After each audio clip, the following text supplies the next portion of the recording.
The air conditioner in the field command post droned like the heavy breath of an exhausted body. I had just splashed cold water on my face from a rusty steel sink, leaving behind the 100-degree heat, when my laptop screen lit up with a new email alert. The subject line stopped me cold. "Let's be adults about this." I opened it.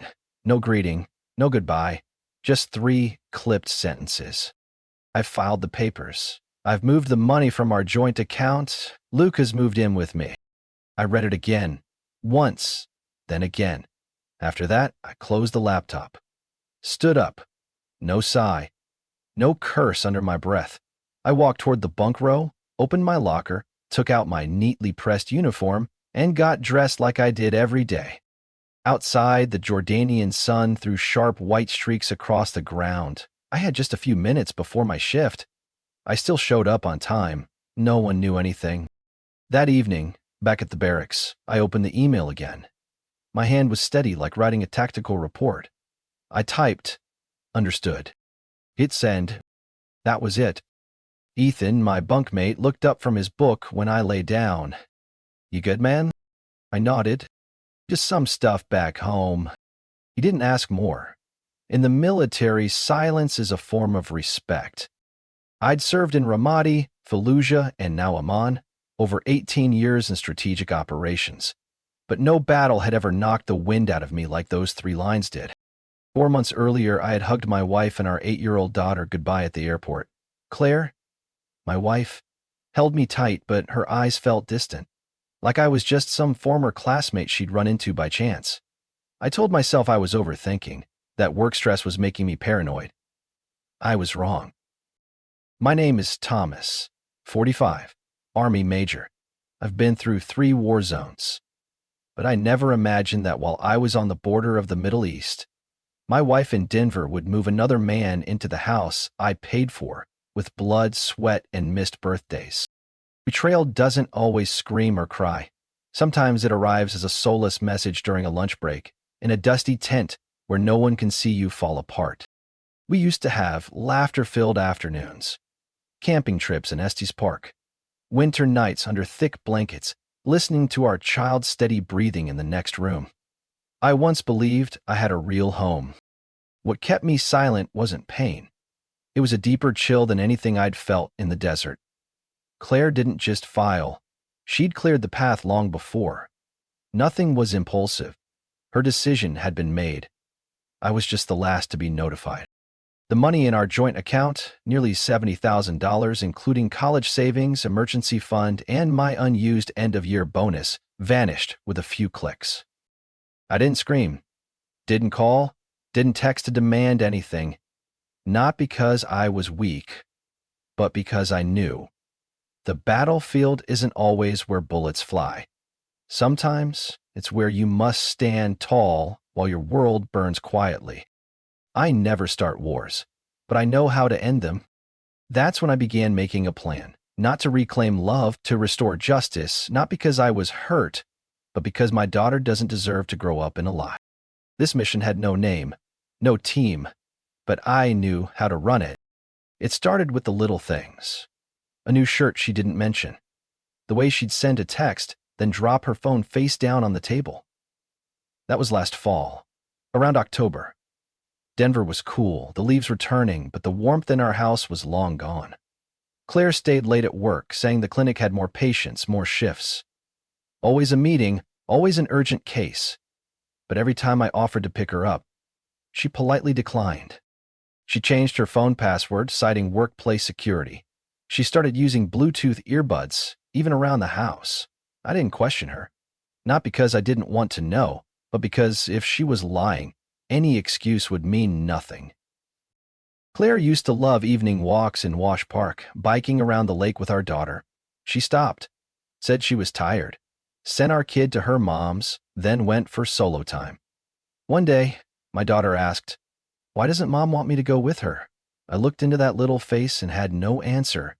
I had watched long enough to understand something was shifting. Just didn't know when it would break. My routine stayed the same, early runs, coffee, morning briefings, but I stopped overlooking the signs. I began reclaiming what was mine, not things, but control. I rented a small storage unit in Littleton's outskirts, tucked away documents, birth certificates, military records, mortgage papers. That house was earned through years of service. We bought it through a VA loan, so it was under my name. Claire never questioned that. She only cared about paint colors, kitchen tiles, curtains. I thought it meant she loved the home.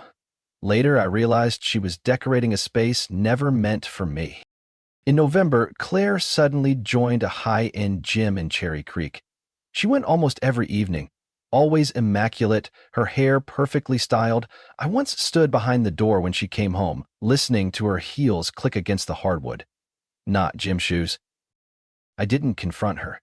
Instead, I opened a secondary account at another bank, diverted about $800 per month from direct deposit, small enough to avoid suspicion, big enough not to be left penniless when the floor collapsed. Some nights, Claire slept facing away, her phone clutched in hand.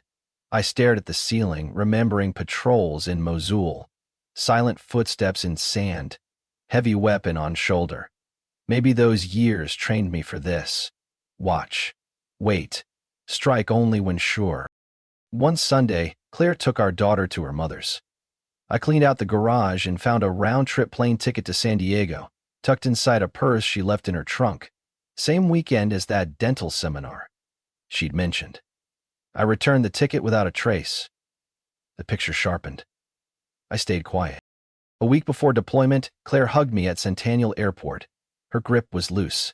Her eyes wandered. "Take care of yourself," she said, smiling faintly. Empty words in a crowded terminal. I watched her walk away through the glass doors. In my pocket was a USB drive containing copies of vital documents, logins for a new bank account, passwords to the garage security cams, and screenshots of suspicious transactions I'd tracked for 2 months. I didn't know when everything would detonate, but my instincts, sharpened by years of leading men through chaos, told me the storm had already formed. All I had to do was wait for the right moment. And it came sooner than expected. We married in the summer of 2010, a small ceremony by Grand Lake with a few close friends and some of my former unit. Claire wore a simple white dress she'd picked out from a vintage store in Boulder. When the officiant asked the final question, her eyes shimmered. Fingers gripped mine like they never wanted to let go. The early years matched the promises on our wedding card. Simple, warm, nothing extravagant. We rented a tiny apartment near the Aurora Light rail line, close enough to hear train whistles in the morning, but still sleep a little longer. Wrapped in each other. Every time I deployed, she'd tuck handwritten notes in my uniform. Sometimes just a quick, "I'll wait for you." Those little gestures made me feel like I'd won something sacred. But the missions grew longer. 2 tours in Afghanistan, 1 in Iraq, additional training scattered across states. Every return felt colder. The house still stood, but the person inside it didn't. Claire stopped rushing to the door. She stood in the kitchen instead, asked how the trip was like. She was asking about the weather. There were dinners, there were smiles, but it all felt rehearsed, like fulfilling a role. I told stories about the guys, the dusty hills of Afghanistan, the scent of scorched earth after a blast, but her eyes never left the phone screen. After one tour in Fallujah, she told me, "I didn't think I'd marry a soldier for this long. I thought you'd leave the army after a few years." I didn't respond. Not out of shock, I just didn't know what to defend anymore. By 2017, we had moved into a small house on the outskirts of Castle Rock. It had 3 bedrooms, a pitched roof, a wooden porch, and a backyard where I had once built a swing set for our daughter. Claire liked the peace and clean air and said it was the perfect environment to raise a child. I agreed, thinking that even if I had to be away for more years, at least she would have a place to call home. But the FaceTime calls became shorter. Excuses were weak signal, low battery, or parent-teacher meetings. I tried to believe her. After all, I had missed so many moments. Our daughter's birthday, preschool graduation, Christmas in 2020. I kept promising myself I'd make it up, but time doesn't always give second chances. She started using phrases like, "We're just too different now, don't you see?" One time I asked what she meant by different, and she answered softly, like reciting a poem. "You live in a world of orders, weapons, schedules. I live in a world of children, houses, paperwork. We don't meet anywhere anymore. I had once considered early retirement, but every time I thought about leaving the army, it felt like blood draining out of my chest. That was the world I understood best. Out there, I was just another man with a heavy combat record. But in uniform, I was someone others leaned on when chaos hit. Claire didn't resent me for choosing the military. She resented that I didn't choose her afterward. She never said it aloud, but her silence at dinner, the way she stared out the window instead of looking at me, the blank look in her eyes when our daughter talked about school. It was all the unspoken language of someone who had long since grown weary, but didn't want to stir the surface. Each day, I felt more like a guest in my own home. The things I brought back were stashed away neatly, rarely touched. Most of the gifts I sent from overseas were still in packaging or buried in the attic. Once, I saw Claire logged into a forum for women married to military men. Posts about loneliness, disconnection, feeling invisible. Some of the wording sounded eerily familiar. I didn't read further, didn't save it. I just sat in my office for hours, fingers on a tactical map, while my mind drifted to the backyard, where the swing still moved in the wind, but held no one. Our marriage didn't explode in a fight. It peeled apart slowly, like chipped paint worn down by weather. It didn't detonate. It simply dissolved. I never expected Claire to apologize. I just never understood why, after everything, she didn't say a single word to end it. Maybe silence was the way she chose to leave. No echoes, just a cold void that crept in with time. The account alert came while I was inspecting my personal weapon before leaving the watch station. A red flash blinked on my phone screen. I opened the banking app and stared at the outgoing transfer. $19,800. I thought I'd misread it, but 3 days later another transaction appeared, this time $12,300. One by one, larger amounts vanished from the savings account we had built for nearly a decade. Within 4 weeks, the remaining balance was barely $160, just enough for a few loaves of bread and a carton of milk at the local market. I sat frozen inside the desert barracks, hand gripping the phone. The numbers danced in front of me, colder than any desert wind outside. That night, I borrowed a satellite phone from the comm station, called the bank, posing as someone checking an account for a family member, then gave my real information to verify. The polite rep read out the last 60 days of activity. Each outgoing transfer went to the same account, none under Claire's name. I asked for the name of the receiving account. She hesitated, then quietly said, "I'm not authorized to disclose, unless there's a legal investigation." I hung up. Everything was clear now. Claire had been preparing for this long before. I logged back into the home security system, the one I secretly installed last year after Ethan, one of my unit buddies, told me about getting scammed while deployed. The front cameras showed a green pickup truck parked outside my house almost every morning. A man in a plumber's uniform stepped out, with no tools. He walked right in, locked the door from inside, and didn't leave until nightfall. I rewound the footage from the kitchen camera. Claire sat on the sofa, wearing my old hoodie, the one with my high school football team's logo. My coffee mug sat on the table. He laughed, stepped behind her, and rested his hand on her neck like it was second nature. I stared at the image. No blinking, no yelling, no breaking things. I opened my laptop and started a file titled Damage and Process. I sent an urgent email to Marcus, an old friend, former JAG officer now running a private law office in Fort Collins. Just one line, need legal counsel, urgent, absolute confidentiality. He replied in under 15 minutes, call me, secure line only. The next day, I called from the communication room. Marcus asked a few questions, mostly took notes. I told him everything, from banking activity to the security footage.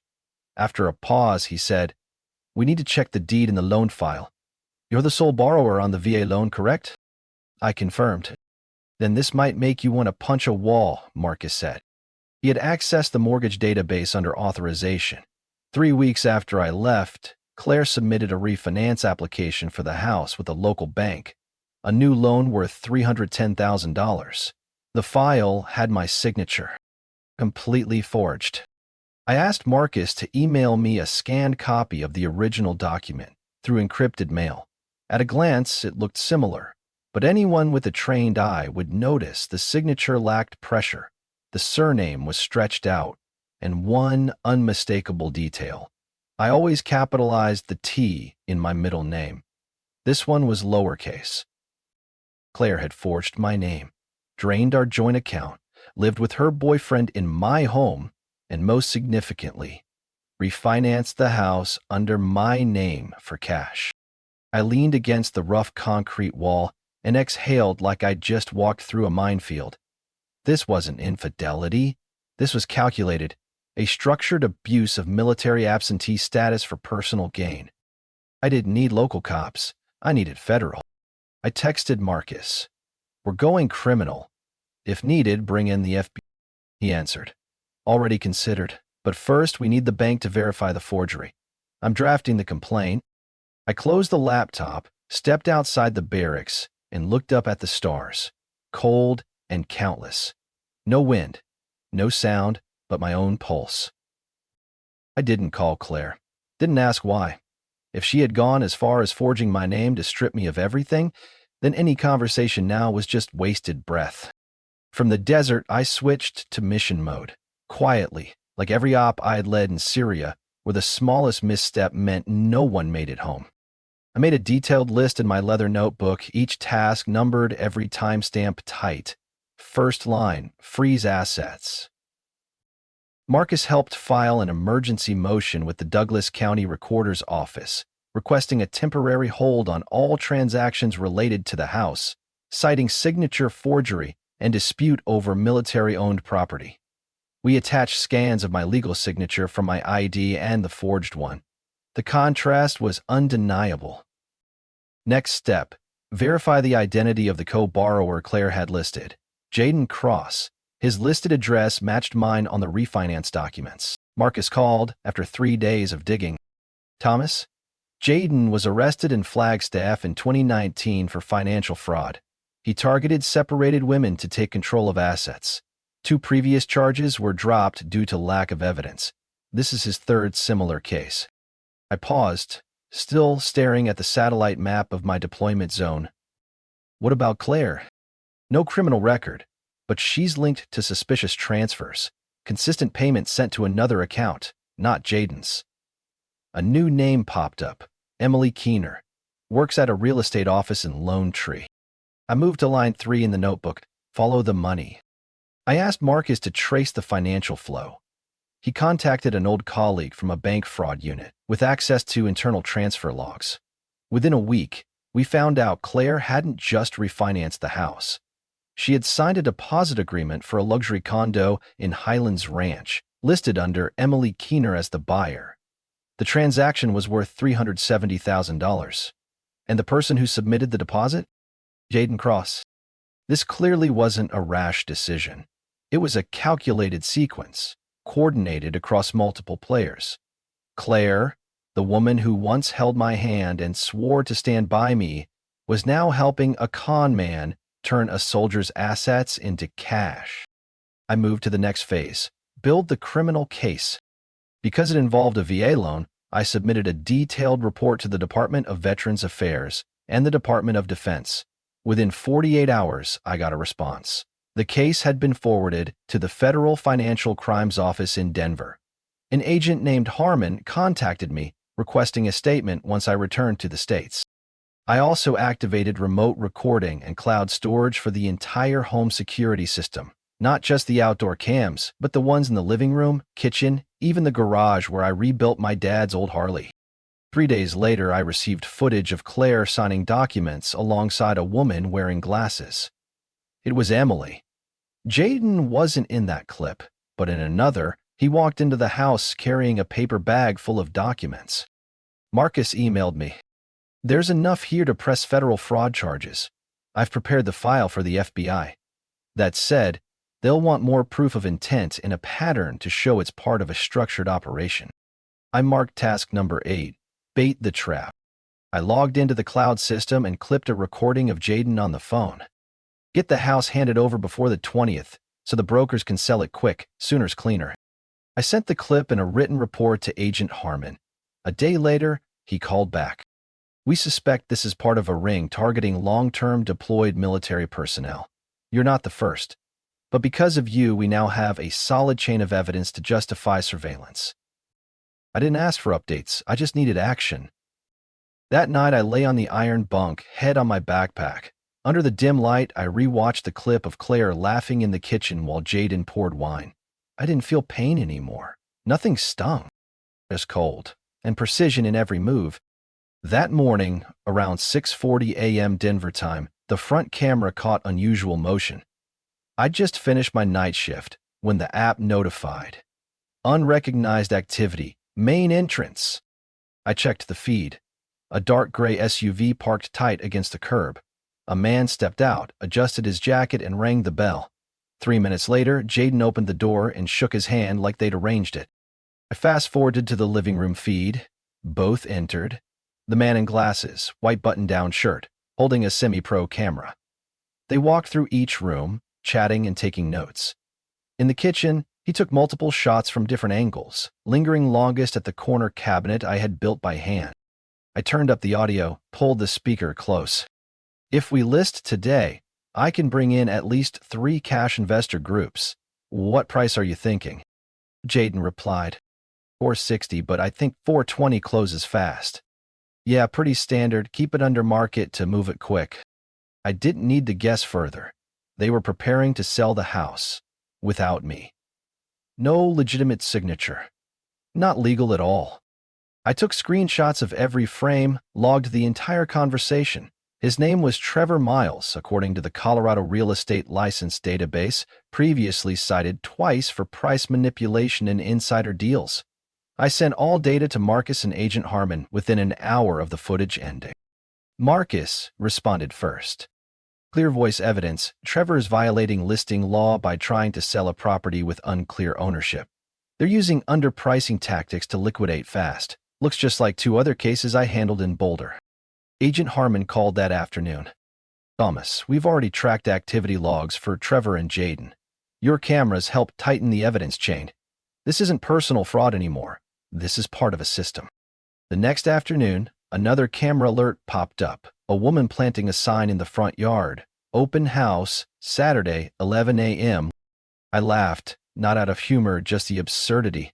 They were throwing a public open house on the land where I had dug fence posts, sweated over boards, just back from Fallujah. I opened a map of Denver and marked FBI field offices, Douglas County Sheriff's Department, and the bank that had issued the refinance. The bait was set. All that remained was the trigger. 2 days later, Marcus and I were outside the house at 10:45 a.m. I wore a low-brim ball cap, posted 2 homes away. Marcus stood nearby in sunglasses, phone in hand. At 10:59, Trevor pulled up, followed by Claire in her familiar silver sedan. Jaden greeted them at the door. They entered, flipped on all the lights. Trevor hung his name badge and laid brochures on the coffee table. I opened the camera app, tapped Share Live Feed to Agent Harmon. A message box blinked, in position. At 11:12, a black van parked 3 doors down. No sirens, no flashing lights. 2 agents in suits walked up the steps. The door opened. Trevor greeted them with a nod. Jaden froze when he saw the FBI badges. They didn't even get to react. 3 more agents came around back. In under 2 minutes, Claire was seated. Trevor was cuffed, face pale. Jaden tried to argue but was escorted out. Miranda rights read clearly, word by word. I didn't move closer. Just stood there, hand tied around my phone. Neighbors cracked open doors. Some filmed, others whispered. The FBI just shut down an open house in a quiet suburb, turning it into a federal crime scene. Agent Harmon texted me 40 minutes later. Thanks. We got Trevor on tape admitting they did this at 3 other homes. Signs of money laundering and federal fraud. Multiple charges pending. I didn't reply, just stared at the front door as it closed, this time with no one walking out. The cold from the FBI van's A/C still clung to the curb like a final punctuation mark. This wasn't victory, just the start of justice moving. Less than a week after Jaden and Trevor were cuffed on my front porch, I got another call from Agent Harmon as I waited at the airport for a flight back to Colorado. We raided the brokerage office, found files linking at least 11 other homes, he said quickly. Every one belonged to deployed or long-term assignment military personnel. I hung up and leaned back in the rigid seat, eyes fixed on the flight board. People bustled all around, unaware that I had just helped expose a calculated fraud ring, one that preyed on families where the father or husband wore a uniform far from home. Back in Denver, I didn't return to the old house. Marcus had rented me a small apartment on the south side of the city, quiet enough to go unnoticed, close enough to monitor legal developments. The FBI assigned 2 agents for my protection while the investigation expanded. 3 days later, Claire asked to meet, not through a call, not through lawyers, just a handwritten note delivered to Marcus's office. I need to talk one last time.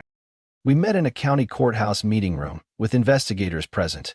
Claire wore a long gray coat, hair tied up, face bare of makeup, no sharp glances, no defensiveness like in the footage I'd seen. You don't understand. At first, I thought it was just a simple refinance, she began, eyes avoiding mine. Jaden told me you'd moved money overseas, that you were planning to abandon me and our daughter. I panicked. I said nothing, just silence, letting her face every word she spoke. Then everything happened so fast. Trevor sent the contract. Jaden handled the documents. They told me to just sign it, sell the house and take my share. I didn't think it would turn into something this serious.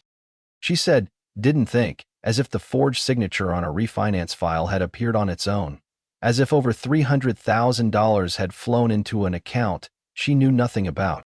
Eventually, her lawyer proposed a deal.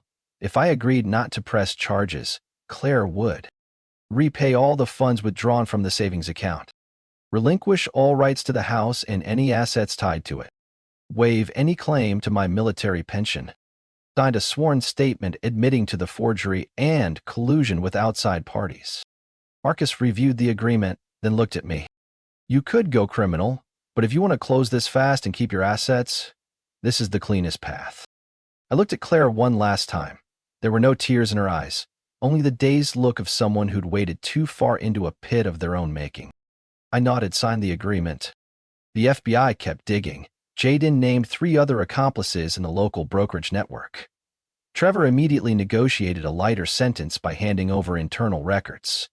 They were charged with federal crimes, organized fraud, document forgery, and misappropriating military-owned property. Claire stayed silent through the proceedings. According to Marcus, she took unpaid leave from the clinic, pulled our daughter out of public school, and moved in temporarily with her sister in Boulder. One June day, I got word from Agent Harmon.